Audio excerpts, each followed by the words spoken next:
네, 오늘은 이사야서 43장 18절부터 20절 말씀을 하나님께서 우리 교회에게 주셨어요. 이미 이제 주보에다가 오늘 설교의 내용이 요점이 뭐냐를 기록을 해놨으니까 먼저 보신 분들은 대충 내용이 무엇인지 이제 알 수는 있죠. 그래서 이 말씀이 무슨 뜻이구나, 이렇게 지식으로 알면은 아니 됩니다. 예배는 우리가 하나님 앞에 드리는 거죠. 하나님께서 오늘 우리들에게 주시는 말씀이에요. 목사를 비롯해서 모든 성도들에게 하나님께서 오늘 우리 교회에게 주시는 말씀이다 이거죠. 그래서 이 말씀을 통해서 내게 주시는 주님의 음성을 들을 수 있는 자가 되어야 되는 겁니다. 예배를 드리는 자세가 그냥 목사 앞에 나와서 예배 드리는 것이 여러분들이 아니고, 그것이 아니고 우리가 하나님 앞에 저나 여러분이 지금 함께 예배를 드리고 있는 거예요. 하나님께서 말씀을 주시는 것이고 하나님의 말씀을 받는 그와 같은 중심이 되어야 되는 거예요. 우리 교회가 늘 말하는 것이 첫째 부활이고 환난이 있고 환난 날에 순교를 해야 된다. 그래야 첫째 부활의 영광이 이른다. 그럼 결론은 다 알죠. 그러니까 이제 들으면서 자꾸 욥과 같이 되는 겁니다. 광야의 이스라엘 백성들과 같이 되는 거예요.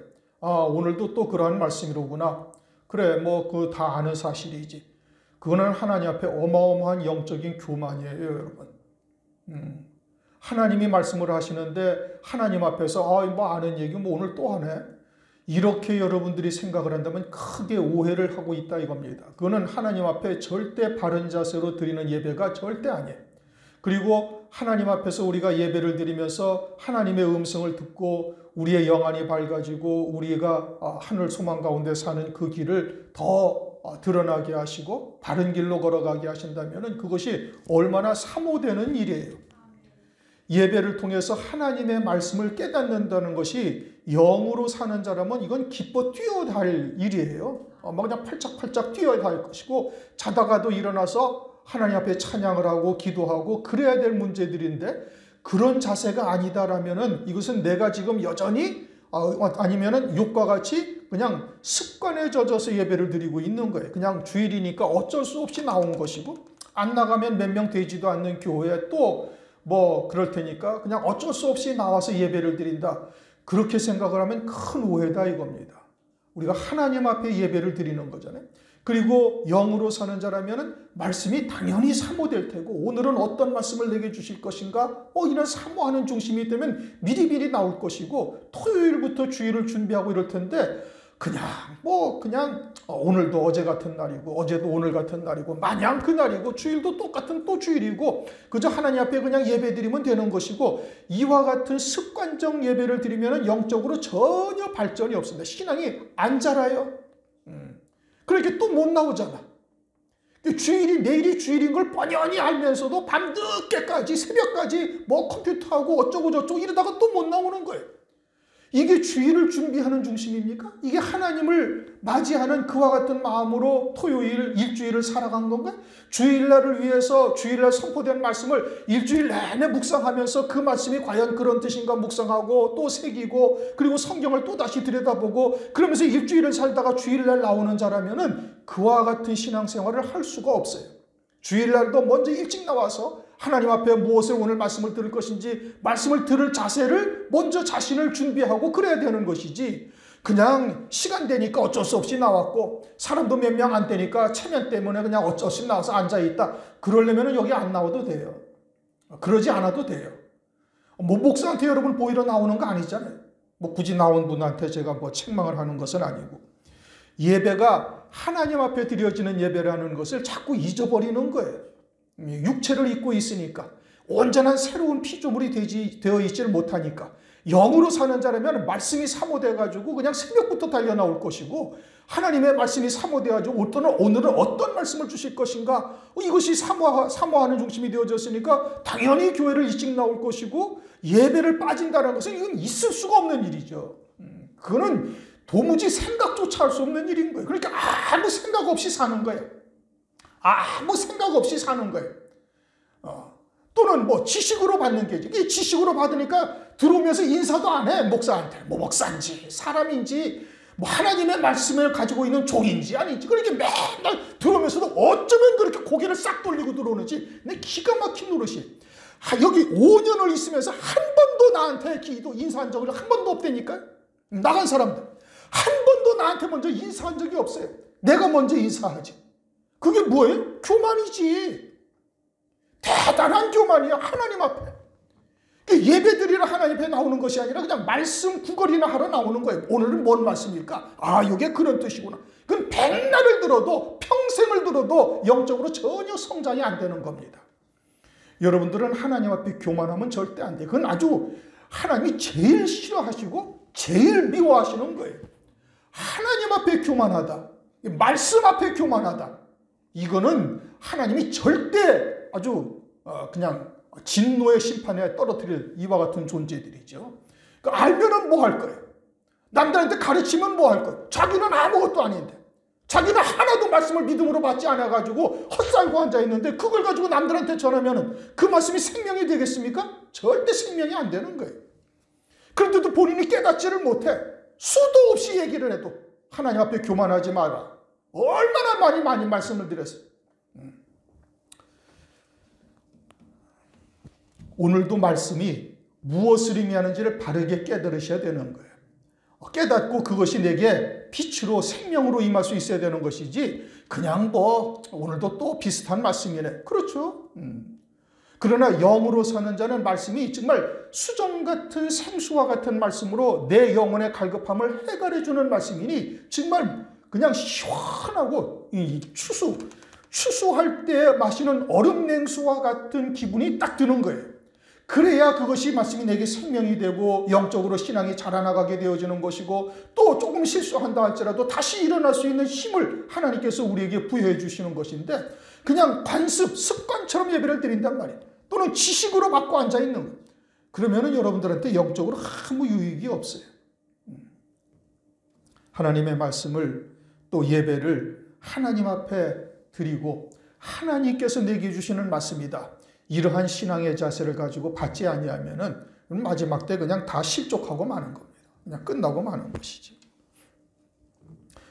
오늘 이사야서 43장 18절부터 말씀인데 너는 이전 일을 기억지 말며 옛적 일을 생각지 말라. 지금 이제 유대인들에게 하시는 말씀이에요. 그들에게 하나님께서 이전 일을 기억하지 말라 이겁니다. 이전 일이라는 것은 그들에게 이전 일이라는 것은 율법으로 살던 그들을 말하고 있는 거예요. 율법으로 살던 그들에게 하나님께서 새 일을 행하시겠다라고 말씀하고 있어요.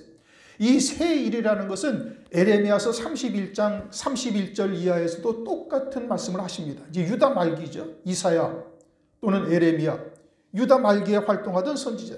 그들에게 하나님께서 이사야 선지자를 통해서 새 일을 행하리라. 율법으로 살고 있던 자들이죠. 그러면 이것이 그들에게만 하는 말씀이 아니라 오늘날 영적인 이스라엘은 우리들에게도 하시는 말씀이에요. 영적인 이스라엘은 우리들은 이전에는 어땠어요? 예수를 알지 못했던 우리들이에요. 그저 짐승처럼 살던 자들이에요.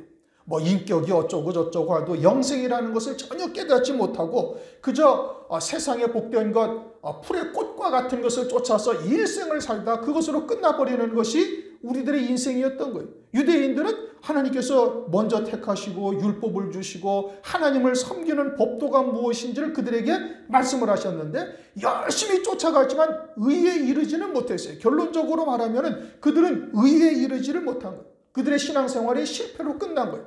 그런데 그와 같은 직전에 하나님께서 뭐라고 말씀하시니? 새 일을 행하시겠다. 그러면서 에레미야 31장 31절 이하에 똑같은 말씀이 히브리서 8장 8절 이하에 있어요. 한번 찾아보시기 바랍니다.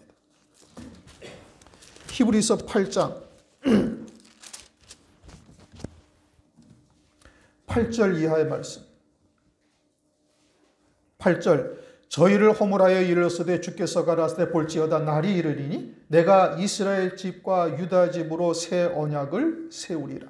또 주께서 가라사대 내가 저희 열조들의 손을 잡고 애굽 땅에서 인도하여 내던 날에 저희와 세운 언약과 같지 아니하도다.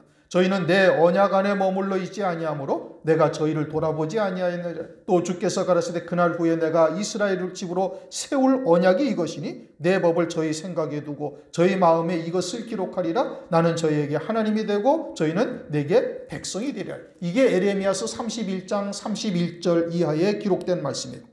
이스라엘 백성들이 언약 안에 머물지 아니하였다 이겁니다.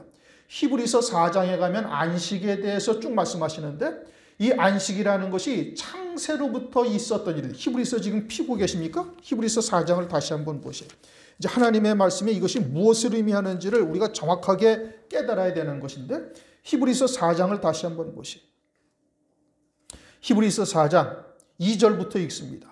저희와 같이 우리도 복음 전함을 받은 자이나 그러나 그 들은 바 말씀이 저희에게 유익되지 못한 것은 듣는 자가 믿음을 화합지 아니함이라. 이미 믿는 우리들은 저 안식에 들어가는도다. 그 말씀하신 바와 같으니 내가 노하여 맹세하신 바와 같이 저희가 내 안식에 들어오지 못하리라 하셨다 하였으나 세상을 창조할 때부터 그 일이 이루었느니라. 제7일에 관해는 어디 이렇게 일렀으되 하나님이 제7일에 그의 모든 일을 쉬셨다 하였으며.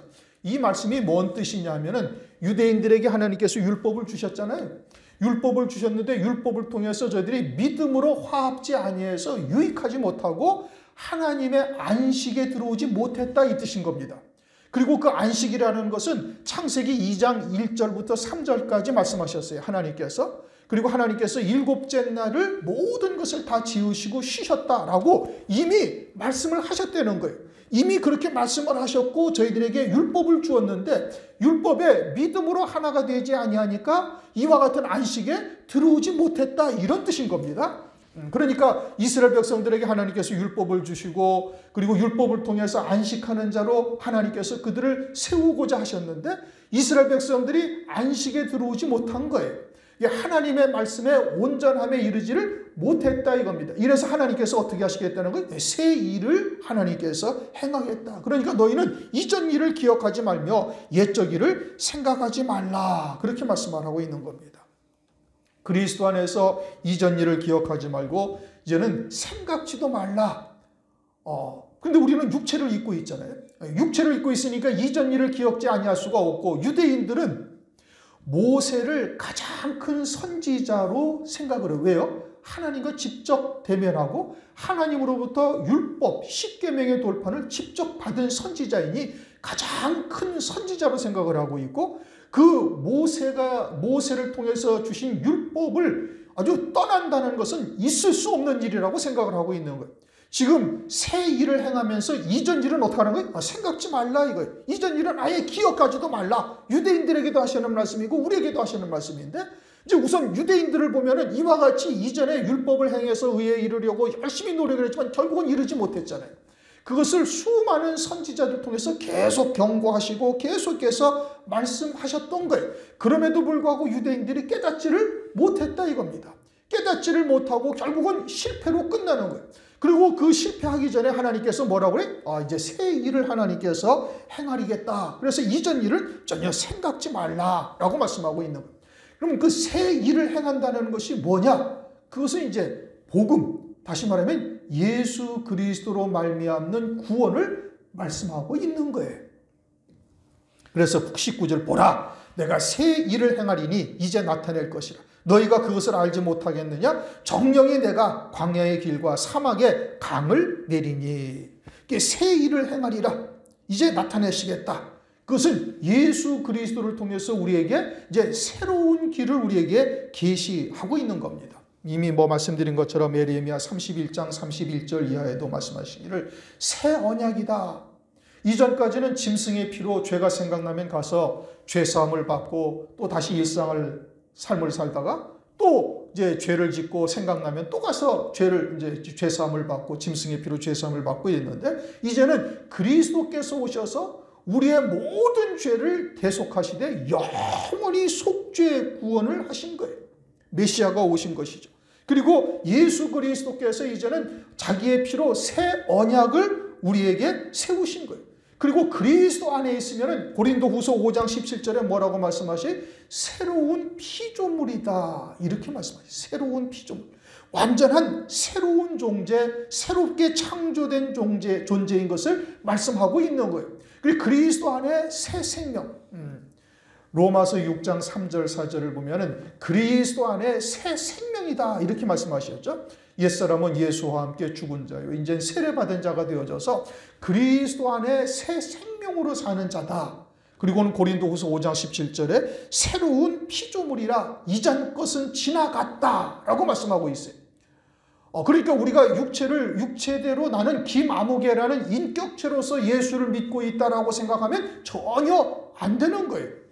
갈라디아서 3장 27절 이하에 보면 우리가 예수 그리스도로 말미암아 세례를 받은 자가 되어져서 예수 그리스도로 우리가 옷을 입었다라고 말씀하시면서 이제는 남자도 아니고 여자도 아니고 헬라인도 아니고 유대인도 아니고 종도 아니고 자주자도 아니고 다 그리스도 안에서 하나니라.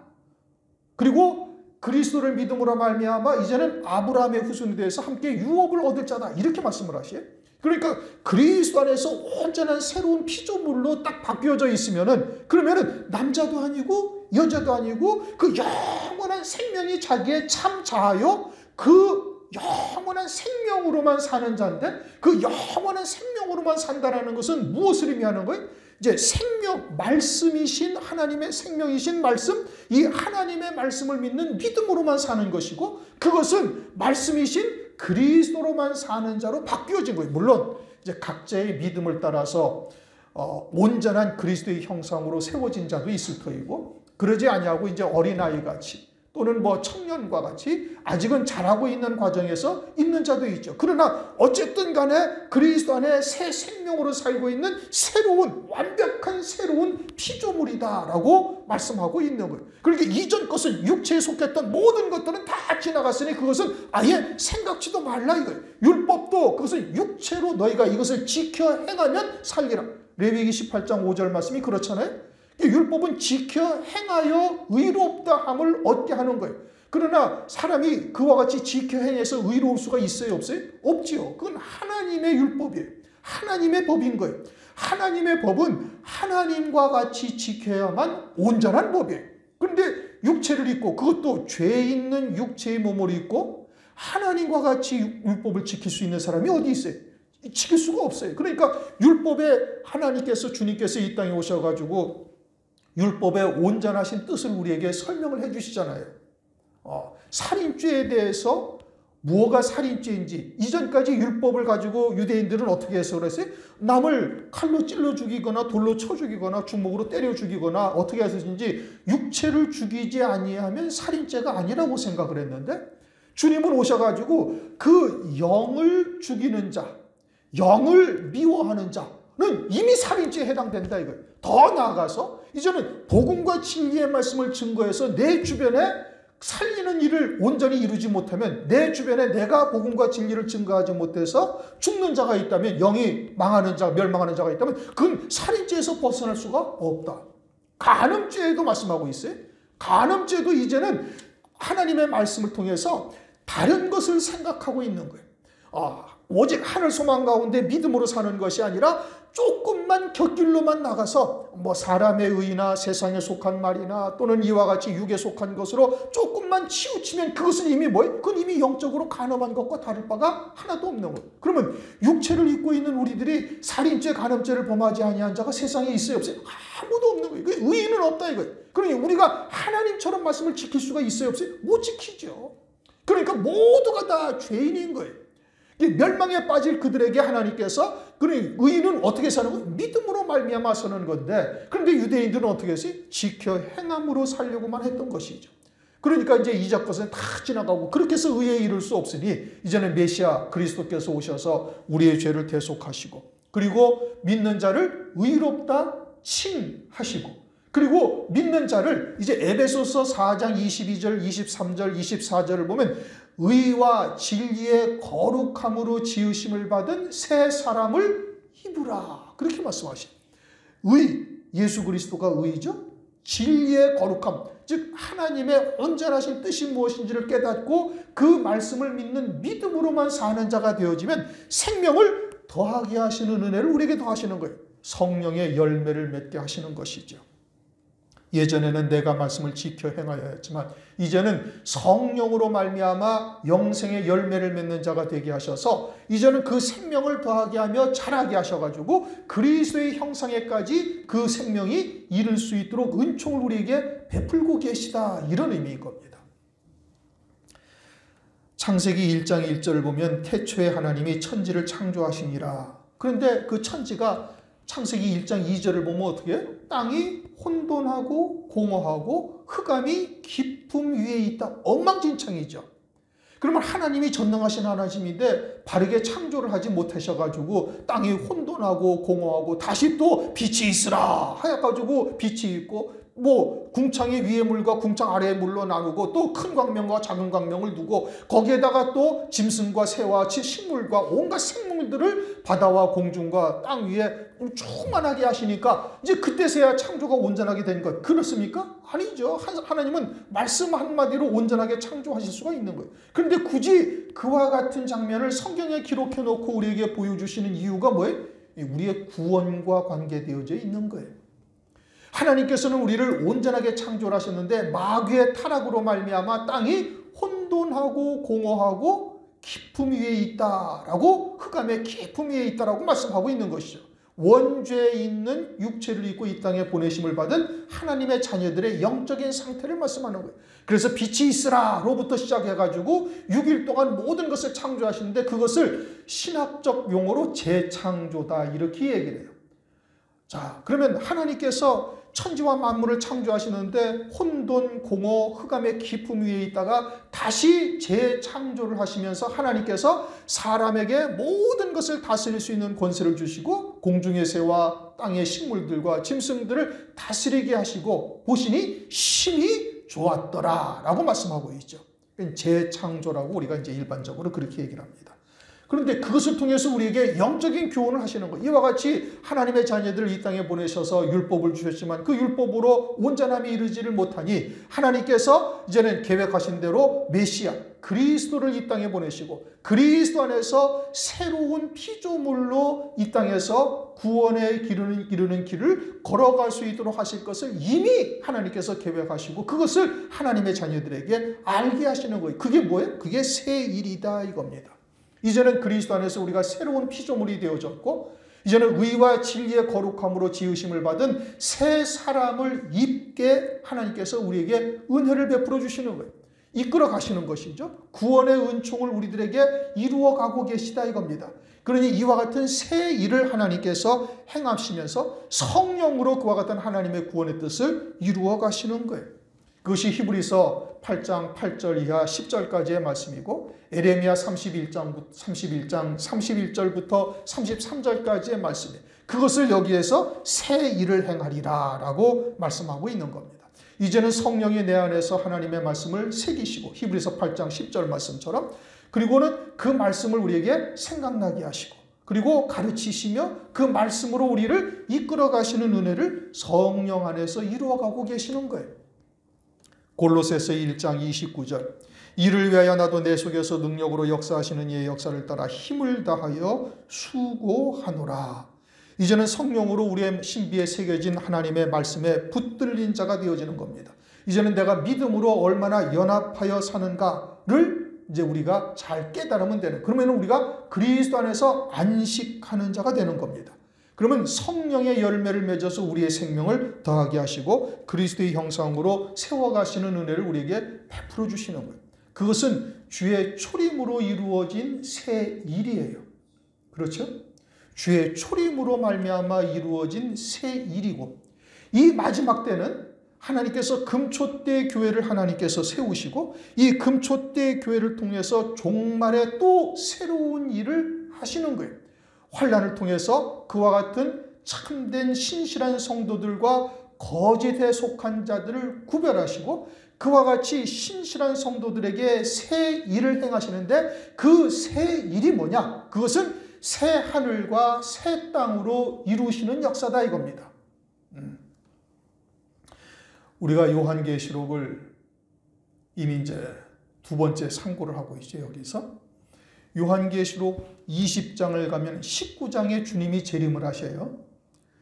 흰 말을 타고 희고 깨끗한 세마포를 입은 성도들이 뒤를 따르면서 주님이 재림을 하시는 장면이 19장에 있고 20장에서는 그들이 첫째 부활의 영광을 입은 자들이다.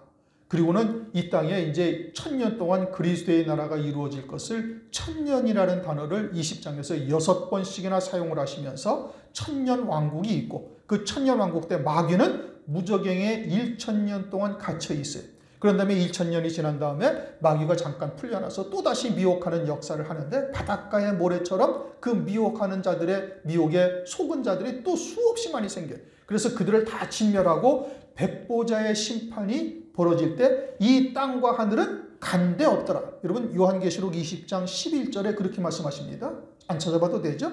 백보자의 심판 때 이 땅과 하늘은 간데가 없더라. 그러니까 물질 세계가 완전히 사라지고 영원 무궁 세계에 들어가는 거예요. 그리고서 21장에 보라 새 하늘과 새 땅을 말씀하시면서 바다는 온데간데 없더라고 말씀하셔요. 그러면 거기서의 새 하늘과 새 땅이라는 것은 천년 왕국도 이미 지나갔죠. 그럼 물질 세계가 사라진 거예요. 거기서의 새 하늘 새 땅이라는 것은 옛 땅과 옛 하늘이라는 것은 뭐냐? 우리가 혈육의 육체를 입고 우리의 마음속으로 심령 성전을 통해서 하나님의 나라, 하늘나라를 소망하면서 이 땅에서 육체를 입고 살아가고 있던 것은 옛 하늘과 옛 땅이고 새 하늘과 새 땅은 그와 같이 이 땅에서 심령 성전을 통해서 하늘나라를 소망하던 것이 실제 우리가 이제 입게 되어지는 거예요. 다시 말하면 하늘의 영광을 입는 거예요. 신령한 몸으로 하늘의 영광을 입는 것이 새 하늘이요. 신령한 몸을 입었으니 새 땅이고 바다는 간데 없더라는 것은 이제는 바다와 같은 죄악된 육체의 몸은 이제는 없어진 것이 되어졌음을 말하는 것이요. 그러면 새 하늘 새 땅이라는 것은 결국 뭘 하는 거예요? 이것은 첫째 부활의 영광을 입은 자들이 그리스도와 함께 후사가 되어 새 예루살렘 성의 영광을 입는 것을 말씀하고 있다 이겁니다. 이것이 뭐예요? 그것이 이제는 금초대 교회를 통해서 주님께서 이루실 새 일인 거예요.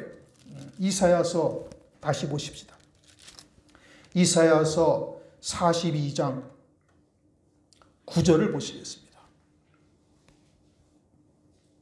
이사야서 42장 9절 다 같이 읽습니다. 보라 전에 예언한 일이 이미 이루었느니라. 이제 내가 새 일을 고하노라. 그 일이 시작되기 전이라도 너희에게 이르노라.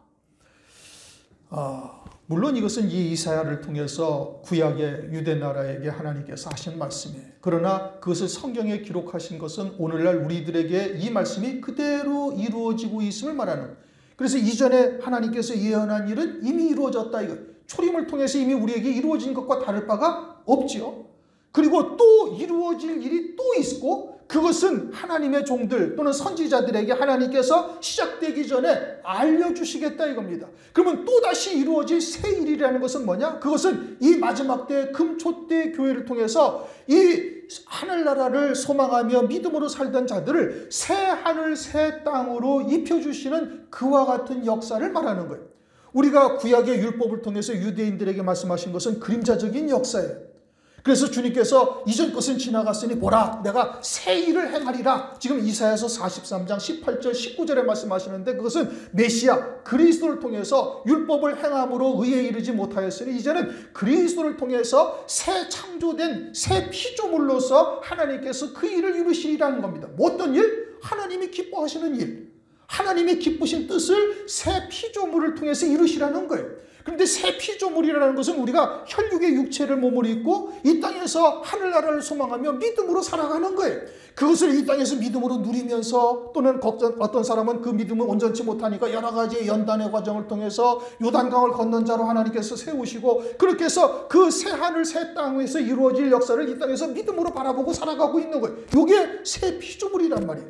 의와 진리의 거룩함으로 지으심을 받은 새 사람을 오늘날 우리가 입고 살아가는 거예요. 이것은 주의 초림으로 이루어진 거예요.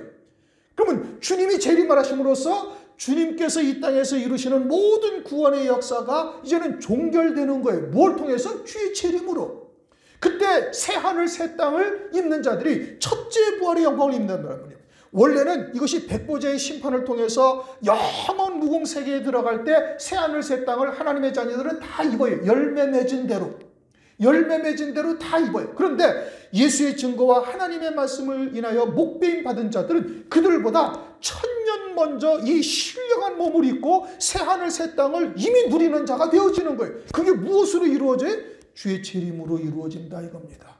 그것을 누구에게 알려줘요? 하나님께서 그 종들에게, 선지자들에게 미리 새 일을 고하노라. 그 일이 시작되기 전이라도 너희에게 이르노라. 아모스서 3장 7절에도 말씀하고 있잖아요. 하나님의 종 그 선지자들에게 미리 하나님께서 다 알게 하지 아니하시고는 하나님께서 일을 행하지 아니하신다라고 말씀하고 있어요. 그러니까 이와 같이 새 일을 이룬다는 것이 주의 초림으로 완전히 끝난 것이냐? 우리가 새 피조물로 살면서 믿음으로 하늘나라를 소망하며 이 땅에서 여러 가지의 고난과 연단의 고증을 치면서 사는 것으로 그것으로 끝나는 것이냐? 그것이 아니라 이제는 초림으로 말미암아 그와 같은 새 피조물로 완전히 새로운 존재로 새롭게 창조해 가시면서 하나님의 뜻을 이루어 가시다가 그것을 주의 재림으로 말미암아 온전하게 하시는데 그것이 뭐예요? 새 하늘과 새 땅을 입게 하시는 역사로서 새롭게 하신다 이겁니다. 그때 되어지면 아주 이전 것은 기억하지도 말라. 이제 그림자적인 율법을 통해서 행하던 것들은 기억하지 말고 이제 그리스도 안에서 새로운 복음과 진리의 시대, 은혜 시대의 성령 시대의 구원을 이루는 역사를 이루어 가시잖아요. 그와 같이 이제 또 우리에게 새 일을 행하시는데 그 새 하늘과 새 땅으로 우리가 새롭게 완전한 존재로서 그리스도의 재림으로 성취가 되어지면 이전 것은 아예 생각지도 아니하는 거예요. 뭐 눈물을 흘리며 또는 애통해하며 슬퍼하며 고통스러웠던 그 기억은 완전히 없어지고 영원히 하늘나라에서 새 예루살렘 새 영광을 누리면서 하나님을 찬양하며 그 기쁨 안에서 사는 자로 바뀌어지게 되어질 것을 우리에게 교훈하고 계시다 이겁니다. 우리가 율법 안에서 사는 거 아니잖아요 지금. 그리스도 안에서 복음으로 진리 안에서 자유함을 얻으며 누려가면서 살고 있는 거예요. 각자의 믿음을 따라 다르지만은 진리가 너희를 자유케 하리라 말씀하시잖아요. 그런데 아직도 예수 안에서도 죄의 종으로 또는 육체의 종으로 사는 그리스도인들이 얼마나 많습니까? 믿음과 행함이 무엇인지를 모르고 즉 율법과 복음이 무엇인지를 구별하지를 못하는 거예요. 여전히 율법 아래 살고 있는 그리스도인들이 수도 없이 많다 이겁니다. 그러면 이제 혹 얘기하기를 그러면 뭐 죄를 지어도 무관하고 그래서 초대교회 때 영지주의라는 자들이 있어요. 영지주의. 그건 뭐냐면 이제 예수께서 우리의 모든 죄를 다 사하시고 영원히 죄를 사하셨으니 이제 죄와 우리와는 상관이 없는 것이고 다시 말하면 죄를 지어도 전혀 문제되지 아니한다. 그리고서 육체의 마음대로 사는 거예요. 육체의 소욕대로 살아가는 거예요. 그거는 마귀의 종이지. 그건 성령으로 인도함 받는 사람이 아니죠. 그거는. 에베소서 2장 2절 3절에 말씀하고 있잖아요. 육체의 욕심을 따라 자기의 소욕대로 사는 것. 그건 공중권세 잡은 자 아래서 사는 거예요. 예수 안에서도 이와 같이 사는 자들이 수도 없이 많이 있습니다. 그건 새 피조물이 무엇인지를 전혀 모르고 있는 거예요. 주님이 초림으로 말미암아 우리가 완전한 새로운 존재가 되었다. 이것은 그리스도 안에서 새 생명으로만 사는 자요 하나님의 말씀을 믿는 믿음으로만 사는 자인 것이고 그것은 우리의 삶을 통해서 교회 생활을 통해서 반드시 나타나게 되어져 있는 거예요. 열매가. 그리고 그 새 생명으로 사는 자는 뭐 서두에 말씀드린 것처럼 정말 말씀이 사모되고 오늘은 어떠한 말씀으로 우리에게 하나님께서 생명의 양식 좀 수정 같은 정말 추수 때의 얼음 냉수와 같이 우리의 영의 갈급함을 해결해 주는 그 시원한 그와 같은 하나님의 말씀을 오늘 어떤 말씀을 주신 것일까 사모하고 소망하고 기대하고 그러고 나오니 마침 막 예배도 전에 나오고 토요일 날부터 미리 준비하고 그리고 또 주일날 그러한 말씀이 선포되면 한 주 내내 그 말씀을 통해서 묵상하며 과연 성경에 그러한가 또 찾아보고 또 다른 말씀도 또 한 번 들여다보고 이러면서 그 말씀을 묵상하면서 살아가지 않겠습니까? 그런데 그냥 주일날도 나와서 예배 듣고는 그냥 끝이에요. 한 주간 동안 또 자기로 일주일 동안 내내 살다가 또 듣고 물론 하나님의 말씀을 듣고 거듭난 자가 되어지면 잘하기는 하겠죠. 그러나 그렇게 해가지고는 신부의 신앙은 요원한 일인 겁니다. 그러다 환난 날에 정말 크게 후회할 일들이 벌어지는 거예요. 온전한 새 피조물이 무엇이냐? 우리가 믿음으로 산다는 것이 무엇이냐? 이거 아주 깊이 여러분들이 묵상하고 과연 나는 믿음으로 살고 있는가? 나는 절대 믿음인가? 과연 하나님이 내 삶에 있어서 가장 우선인가? 나는 하나님 안에서 그렇게 당당하게 이야기할 수 있는가? 이 스스로를 잘 돌아보셔야 되는 겁니다. 그렇게 새 피조물이 되어졌으면 그러면 그것으로 끝나는 것이 아니라 금초대 교회를 통해서 또 새 일을 행하시는데 그것이 뭐예요? 새 하늘과 새 땅으로 이루시는 하나님의 역사가 다시 있음을 말씀한다 이겁니다. 벌써 시간이 다 돼버렸네. 그래서 너희가 그것을 알지 못하겠느냐? 정령이 내가 광야의 길과 사마귀와 강을 내리라. 광야의 길이라는 것은 광야는 길이 없는 곳이잖아요. 그렇죠? 황량한 가시덤불과 들짐승들만 있는 것이죠. 이게 광야의 길을 내겠다. 이것은 세례 요한이 마태복음 3장 1절을 보면 세례 요한이 어디에서 외치죠? 광야에서 외쳐요. 근데 실제 아무도 없는 광야에 가서 외쳤어요. 유대 광야에서 황량한 들판에 가서 아무도 없는 데 가서 들짐승만 있는 데 가서 회개하라! 천국에 가까웠느니라. 그렇게 외쳤습니까? 아니죠. 유대인들한테 외친 거예요. 그러면 유대인들이 뭐라는 거예요? 유대인들이 유대 광야와 같다 이 뜻이에요. 그러니까 광야라는 것은 인격체요 우리들을 말하는 거예요. 사람을 말하는 거예요. 하나님의 자녀들을 말하는 거예요. 하나님의 자녀들인데 아무 열매 없이 그저 가시덤불만 굴러다니고 악한 짐승들만 왔다 갔다 하는 이와 같은 곳이다 이겁니다. 그러한 심령, 영적인 상태를 말하는 것이고 거기에 길을 내겠다. 히브리서 10장 20절 주님이 이 땅에 오셔서 십자가에서 죽임당하시니 휘장이 찢어지고 새롭고 산 길을 내신 거예요. 새롭다는 것은 새 길을 내셨고 산 길이라는 것은 살아있는 생명의 길이다 이 뜻이에요. 무슨 뜻인지 이해가 되셨습니까?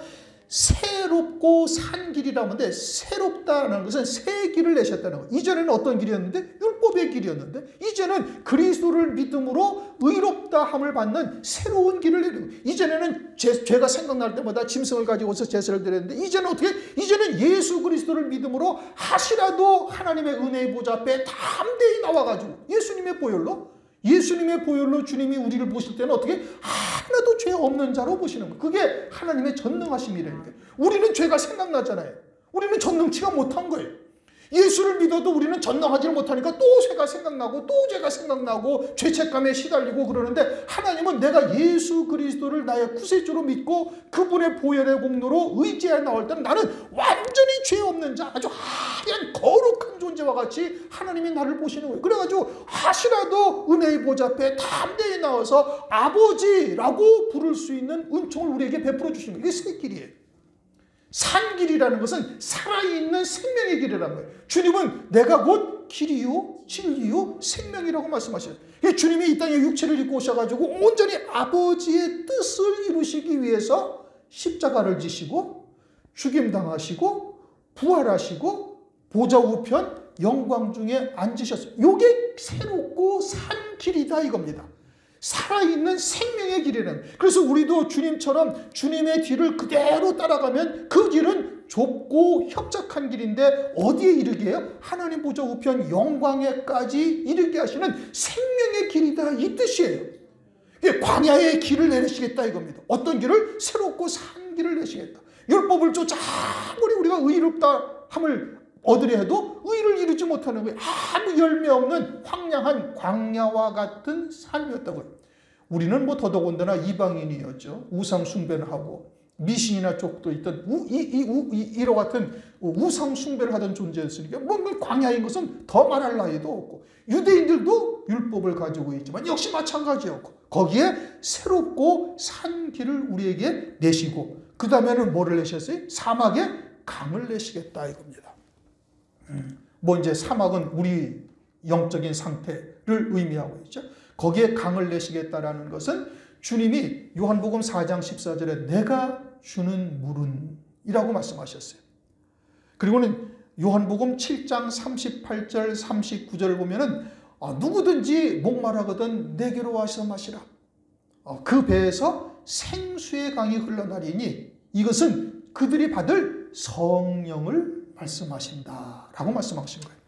그러니까 주님이 내가 주는 물이라는 것은 주님의 피로 말미암아 죄 사함의 물을 의미하는 것이고 그 그리스도를 믿음으로 우리가 죄 사함을 받게 되어지면은 성령이 우리 안에 내주하시면서 강과 같은 성령의 역사로 우리가 영생의 길을 갈 수 있도록, 영생의 열매를 맺을 수 있도록 은혜를 베풀어 주시는 거예요.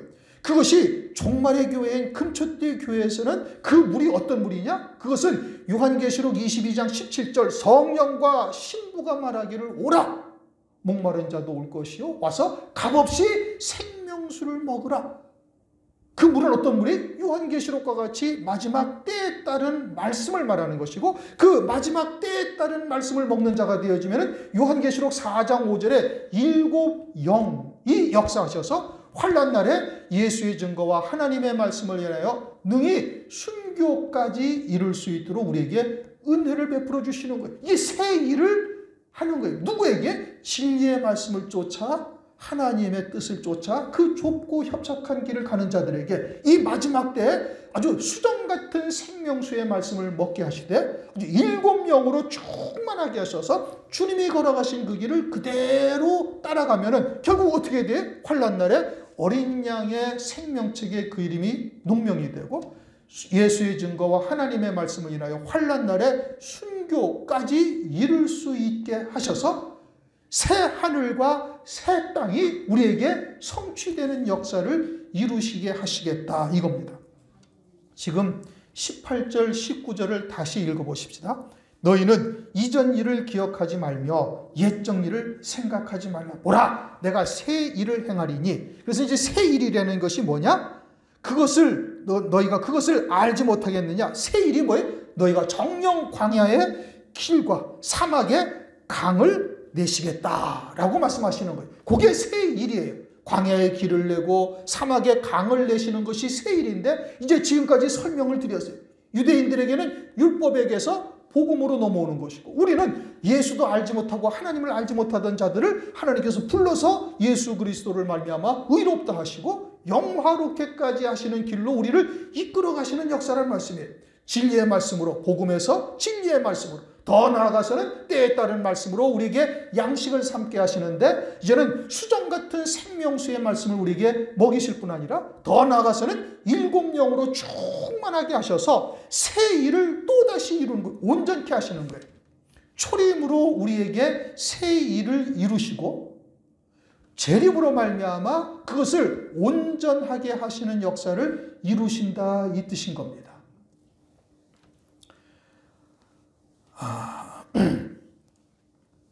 22절은 뭐 같은 내용인 겁니다. 20절 말씀은 같은 거예요. 장차 들짐승 곧 시랑 어디에 사는 존재들이 다 광야에 사는 것들이 타조도 나를 존경하십니다. 우리가 그와 같은 들짐승과 같은 존재들이었죠. 이방인이었죠. 하나님도 모르고 우상 숭배를 하며 그저 세상의 복된 것이나 쫓아 살던 이와 같은 존재, 존귀에 처하나 깨닫지 못하는 자는 짐승과 같도다. 시편 49편 20절 말씀이 그런 겁니다. 그런데 하나님께서, 주님께서 내가 광야의 물들을 사막의 강들을 내어 내 백성 나의 택한 자로 마시게 할 것임이라.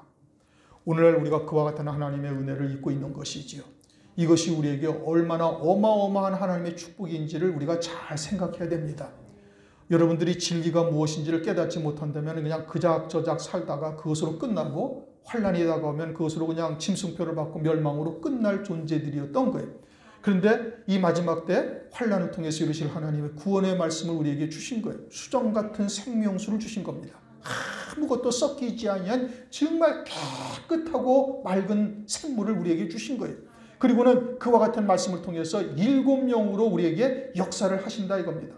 그 결과는 뭐예요? 예수의 증거와 하나님의 말씀에 의한 목배임 받을 자의 자리에까지 우리를 이르게 하시는 거예요. 그렇게 행하시는 역사는 무엇을 위하며? 새 일을 위함이다 이겁니다. 그 새 일이라는 것은 새 하늘 새 땅으로 우리에게 입혀주시겠다 이거예요. 이것은 옛 하늘 옛 땅이에요. 그저 하늘나라를 소망하며 고난당하고 연단받고 핍박당하고 그러다가 결국은 죽임당하지만 이제 그것을 통해서 하나님께서는 우리에게 새 일을 행하시는데 그것은 새 하늘 새 땅 그리고 바다는 온데간데 없더라. 다시는 있지 않더라. 그 새 하늘 새 땅을 우리에게 입혀주시는 날이 이제 우리에게 곧 다가오게 되어질 것을 말씀하고 있는 것이죠.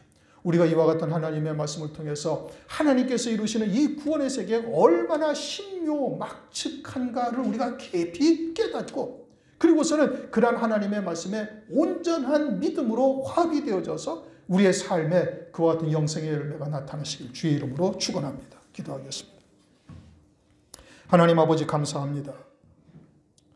오늘도 저희들에게 하나님께서 이사야서 43장 말씀을 통해서 우리에게 이루실 새 일이 무엇이고 이 마지막 때 무엇을 우리에게 이루시는지를 깨닫게 하심을 감사를 드립니다.